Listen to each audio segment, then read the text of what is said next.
சொல்ல மாட்டேன். கிறிஸ்துவுக்குள் மிகவும் பிரியமானவர்களே, கொஞ்சம் சிரிங்களா. ஏன் ரொம்ப சோகமா இருக்கிறீங்க? அல்லையா?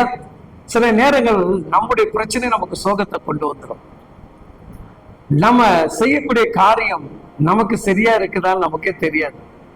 ஆனா நிச்சயமா தேவ பிள்ளைகளே, யார் நம்மளை குற்றம் கண்டுபிடிக்க முடியாத அளவுக்கு நம்ம என்ன பண்ணணும்? வாழ்ந்து ஜெயிக்க வேண்டும். அதுதான் தேவன். அல்லையா?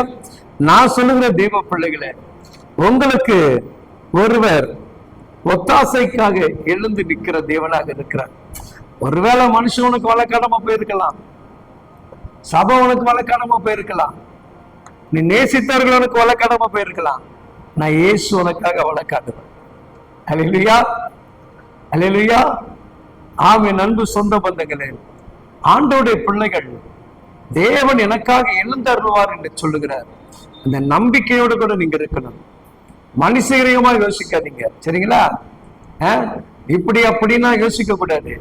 நீ உண்மையிலே கரெக்டா நம்ம நடந்தோம்னா நமக்காக ஒருத்தர் எழுந்தருள்வார். நீ ஒரு கசப்பை வச்சுக்கிட்டு, வேற்றுமையை வச்சுக்கிட்டு, இவங்கள ஒரு மாதிரி அவங்கள ஒரு மாதிரி பார்த்தீங்கன்னா கர்த்தர் நமக்கு நீதி செய்ய மாட்டார். நம்ம நீதி உள்ள தேவன் சொல்லுகிறார். அங்கே சங்கீதம் 35ஆம் அதிகாரத்துல 2வது வசனம் சொல்லுகிறது, நீர் கேடகத்தையும் பரிசையையும் பிடித்து எனக்கு ஒத்தாசையாக எழுந்து நில்லும். நீங்க உங்க கேடகத்தை புடிச்சுக்கு எனக்கு என்ன பண்ணுங்கப்பா, நீங்க பரிசுத்த வேதம் என்கின்ற இந்த பட்டயத்தை கையில புடிச்சுக்கிட்டு முனங்காலில் நின்று உங்க இரு கரங்களை பரலோகத்துக்கு நேராக தூக்கி நீங்க ஜெபிக்கும் போது அவர் உங்களுக்கு ஒத்தாசை பண்ணுவார். ராமேன் சொல்வோமா? அல்லேலூயா. புரியுதா? தேவ பிள்ளைகளை எழுந்தருள்வார் அவர். நீ கரெக்டா இருக்கணும். யாரு? நம்முடைய பாதைகள் கரெக்டா இருக்கணும். எல்லாம் வகையிலும் முடிந்த அளவுக்கு நான் தேவ சமூகத்துல கேட்கறது ஒரே ஒரு காரியம் தான்.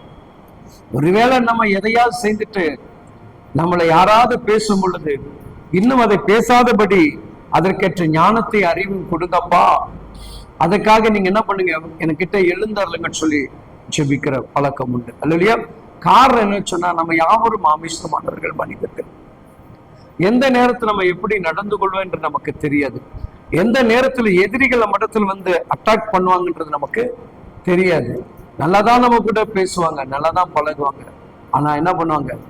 நின்றுவாங்க. ஆனா அவர்களெல்லாம் நம்ம சமாளிக்கணும் நம்மளால முடியாது. அவர் எழுந்தா மட்டும்தான் இந்த காரியத்தை எல்லாவற்றையும் நம்மளால எளிதாக சமாளிக்க முடியும். உங்களை கர்த்தர் உங்களுக்காக எனக்காக அவர் எழுந்தருள்வார், நீதிகளை செய்வார்.